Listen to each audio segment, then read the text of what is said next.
Welcome students to the Cardboard Crash Course. I'm your instructor today. My name is Ethan, and I'd love to teach you about the Council Keleres.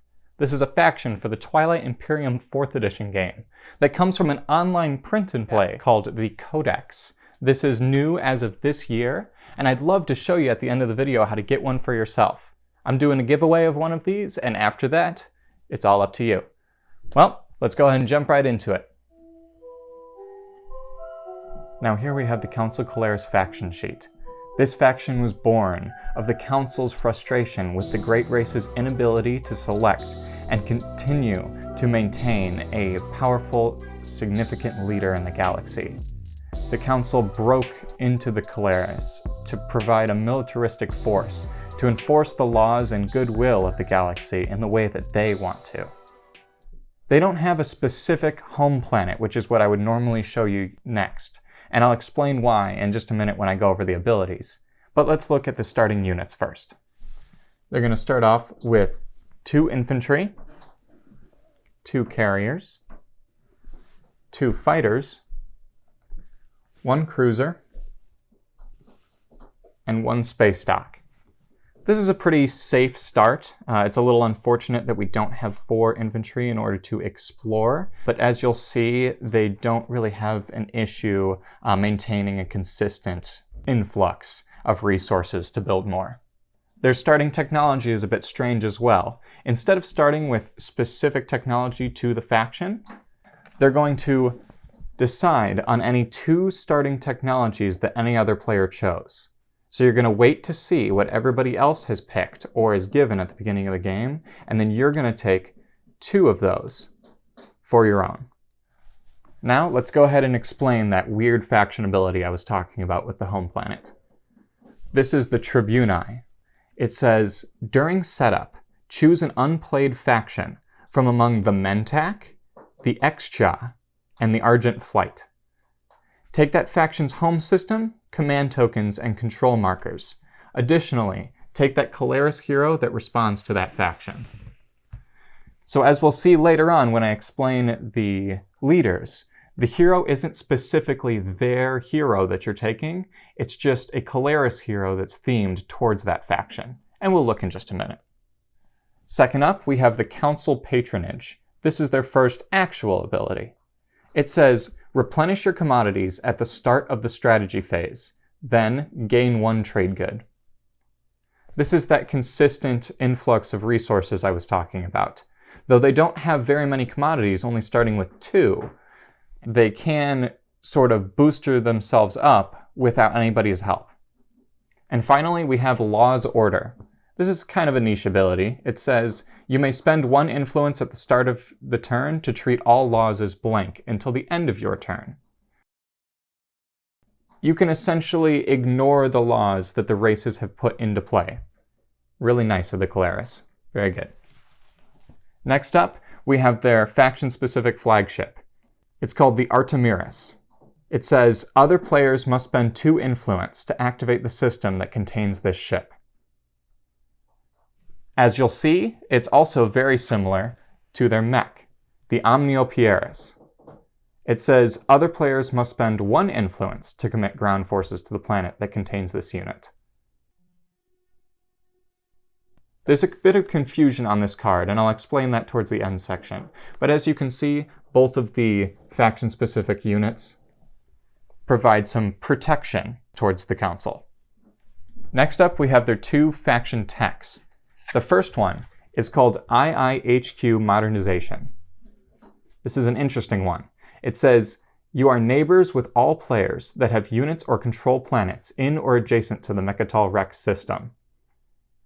And also, gain the Custodia Vigilia planet card and its legendary planet ability card. You cannot lose these cards, and this card cannot have an X or Y assimilator token placed on it. This is a yellow tech, requiring 1 prerequisite and giving 1 back. Let's go ahead and look at those 2 planet cards before we take a look at their next tech. The Custodia Vigilia itself is a planet with 2 resources and 3 influence. This is interesting, however, because it has no actual planet hex on the game board. This means that no player may ever take this planet from you. The legendary planet ability card that goes with it says, when you control Mechatol Rex, it gains Space Cannon 5 and Production 3. Also, gain 2 command tokens when another player places VP using Imperial. So whenever they use that Imperial card, you're still going to get the benefit off of it, because this is, as you'll see, a very heavy Mechatol Rex faction. Next up on their faction text, we have Agency Supply Network.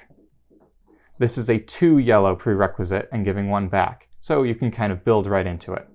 It says, whenever you resolve one of your production abilities, you may resolve an additional one of your production abilities in any system.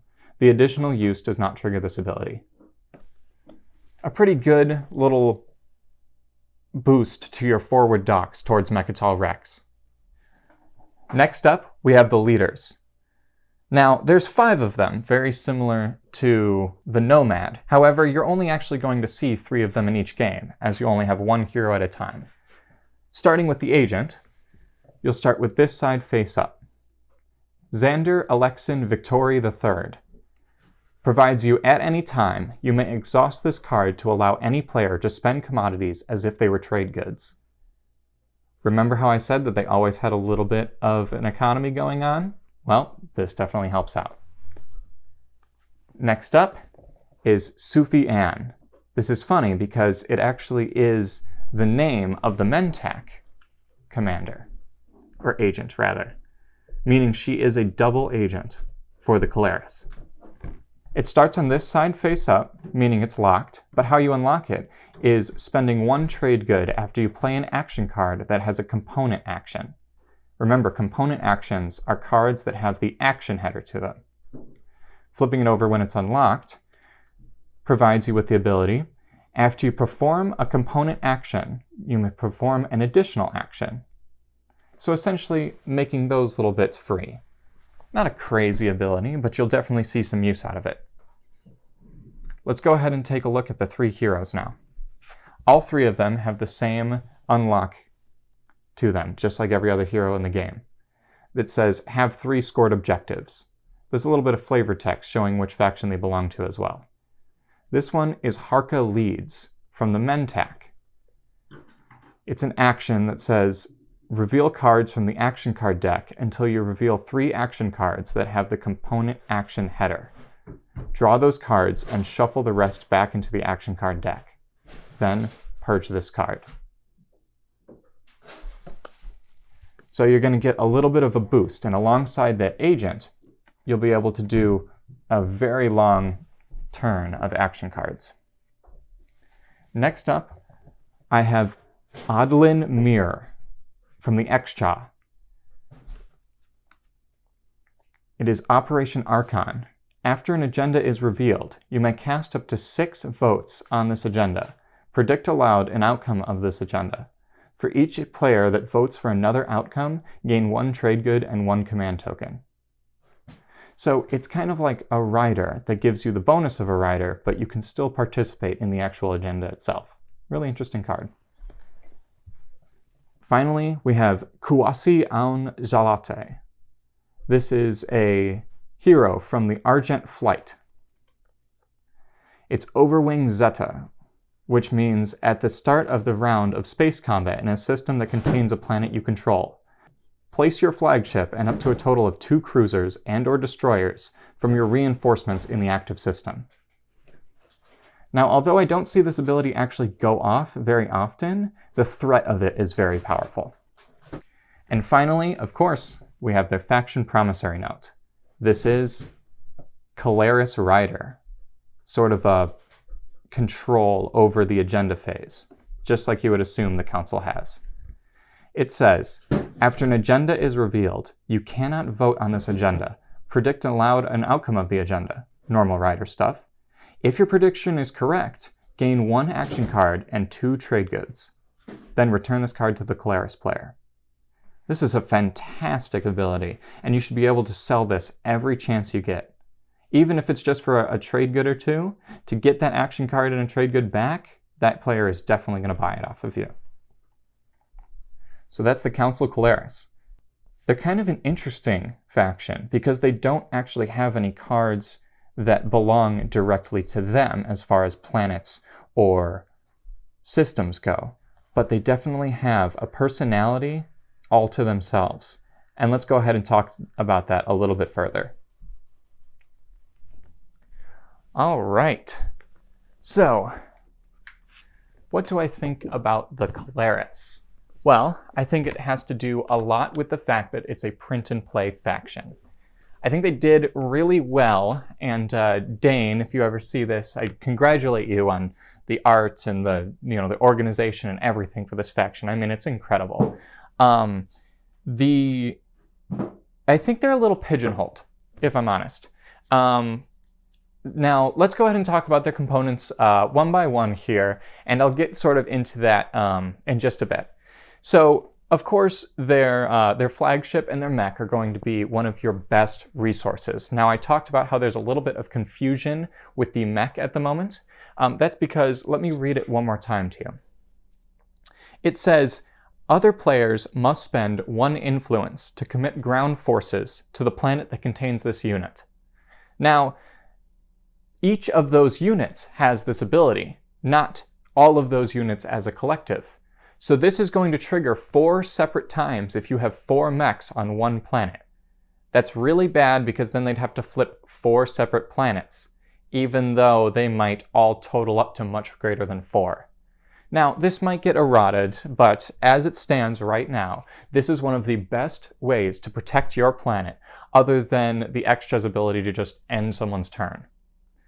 Now, I kind of do expect that to get changed, but definitely take advantage of it until it is.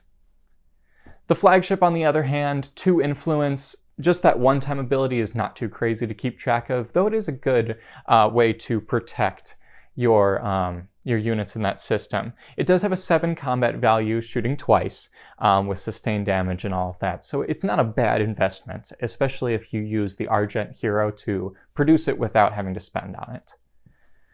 The leaders, the first 2 at least, are incredible, I think.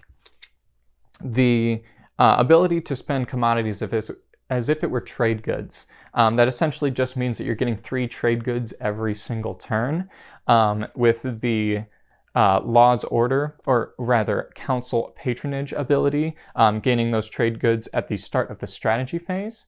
This is going to be your way of going about constructing your units. You won't really have to grab trade that often, and when you do, it's just kind of overkill, but this is a very good ability to be able to sell to others that you think maybe are looking to be doomed or unable to catch up to you quickly if you help them out. And then also the performing a component action, this is sort of the start of where I believe they're a little bit pigeonholed, because their commander specifically works with one of their heroes. And the reason why I say that is because the commander is also a Mentak agent, and I believe Mentak is the only way to play this faction. It is really cool that you get to choose between 3 different factions for your, starting planets and all of that. And I think it's a great way to get a print-and-play faction into the game with so many components. However, let's talk about the other 2 that aren't Mentak. Now, placing your flagship and a total of 2 cruisers or destroyers in a system, it's cool, but it's not exactly what you need, because you're already protecting your planets with that influence spending. And if you're using the mech's ability like it's written, then people won't even really want to come to you because it's too much for them to spend 4 separate planets or 4 trade goods attacking you already. I think that you're definitely going to want to go the political route with this race. I don't think that there's going to be need for much attacking anyone at all. And if so, then you're really just gunning for Mechatol Rex. And at that point, Custodia Vigilia and everything is already, holding you together and safe. So I don't think you're going to have to do too many big battles with this faction. And the other one, Operation Archon, the Extra hero.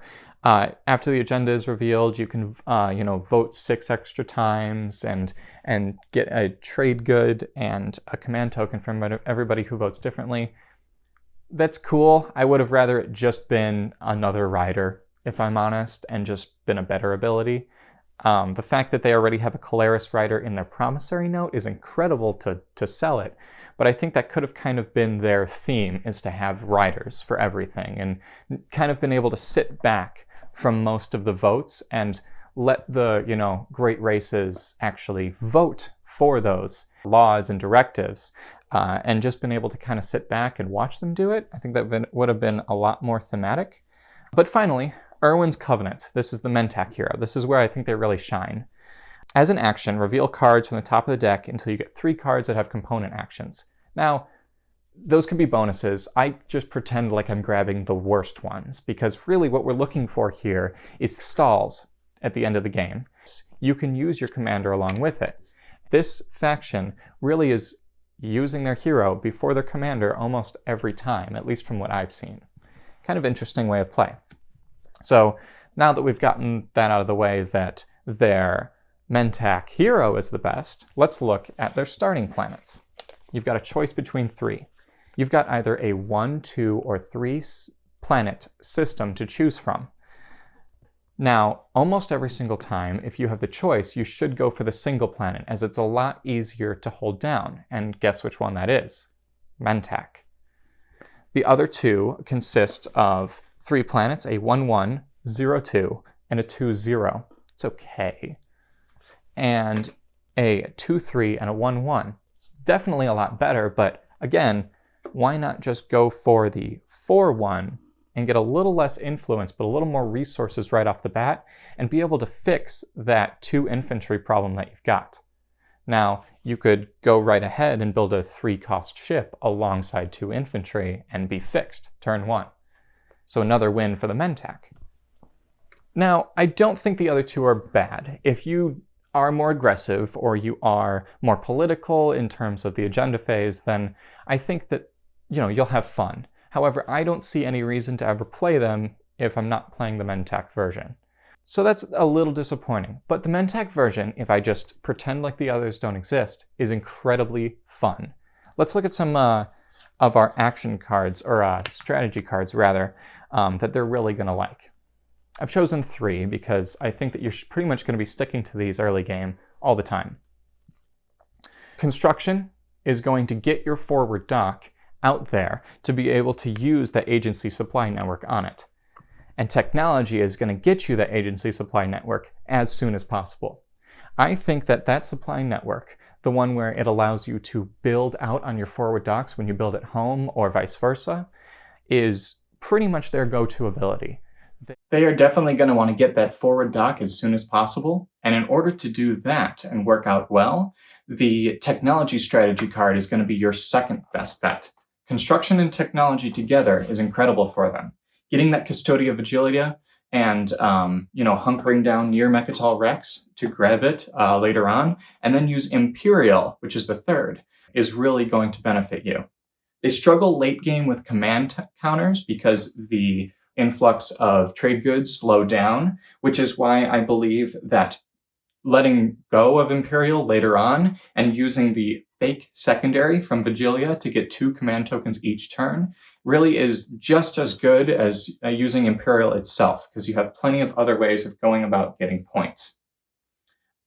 So be political with this race. All in all, I think this is incredibly well put together. I just think that the heroes being a little more balanced would have been fun for me personally. The fact that you can grab, those 3 action cards and just stall late game, and then the commander works directly with it, it just makes too much sense to use Mentak.